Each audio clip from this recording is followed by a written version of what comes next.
Hey hello everyone, welcome back to my channel. আর আজকে আমি তোমাদের সাথে শেয়ার করতে চলেছি আমার উইকলি স্কিন কেয়ার রুটিন। যদিও এটা আমি উইকলি করে উঠতে পারি না, কারণ অতটা সময় হয়ে ওঠে না। কিন্তু যখন দেখি স্কিনের অবস্থাটা বেশ খারাপ হয়ে গেছে, তখন মনে হয় না, এবার একটু স্কিনের যত্ন না নিলেই নয়, তাই এবার একটু নিতেই হবে। তো সেই রকমই ভাবে বসে পড়েছিলাম সেই দিন, রবিবার দিন, যে একটু ফাঁকাও ছিল হাতে, যে একটু স্কিন কেয়ার করা যাক। আর ফেসিয়াল হেয়ারগুলো দেখতেই পাচ্ছ আমার কতটা হয়ে গেছে। আমার অনেক দিন ধরে ফেসিয়াল হেয়ার রিমুভ করা হয়ে ওঠেনি। আমি ওরকম থ্রেডিং বা রেজার দিয়ে করে উঠতে অ্যাকচুয়ালি পারি না। তো ভয় লাগে করতে, লাগেও খুব। তো আমি এই হেয়ার রিমুভার মেশিনটা অ্যামাজন থেকে কিনেছিলাম। আর এটা দিয়ে কিন্তু খুব ইজিলি হেয়ারগুলো রিমুভ হয়ে যায়। তো এইজন্য আমি এটা বেশি ইউজ করি। আর এটা কিন্তু কোনো পেইনও হয় না, আর কোনো কেটে যাওয়ারও ভয় থাকে না। তো ভালো করে এখানে আমি ফেসিয়াল হেয়ারগুলো রিমুভ করে নিয়েছিলাম আমার পুরো ফেসের। আর দেখতেই পাচ্ছ কতটা হেয়ার বেরিয়েছে আমার ফেস থেকে। যাই হোক, তারপর কিন্তু আমি নিয়ে নিয়েছিলাম জয়ের এই নিম ফেস ওয়াশটা।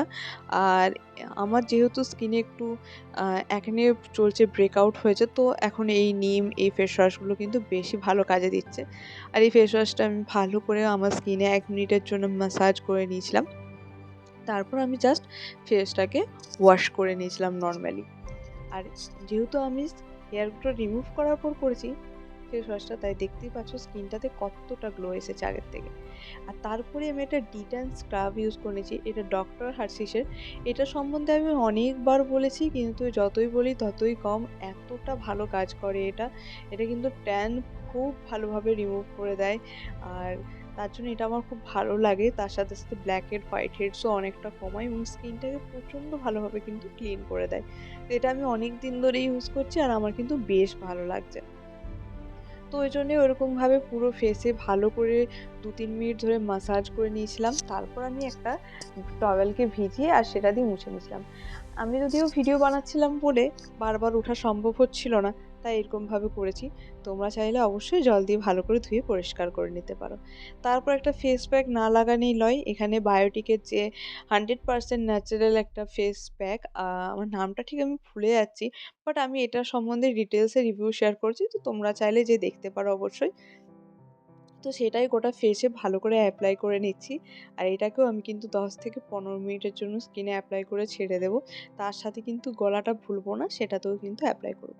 এটাও একটা খুব ভালোভাবে ট্যান রিমুভ করে, স্কিনটাকে ক্লিন করে, ময়েশ্চারাইজ করে এবং কিন্তু ফেস প্যাকটা আমার বেশ ভালো লেগেছে। এটাকেও আমি একটা টাওয়েল দিয়ে ক্লিয়ার করে নেব, ক্লিন করে নেব ভালো করে। আর তারপরে তোমরা জাস্ট দেখো ফেসটাতে কি ভালো গ্লো এসেছে। আগে কি অবস্থায় ভিডিওটা শুরু করেছিলাম আর এখন কি হয়েছে। এত ভালো করে করেছি স্কিন কেয়ার, এরপর কিন্তু আরও কিছু স্টেপ না করলেই নয়।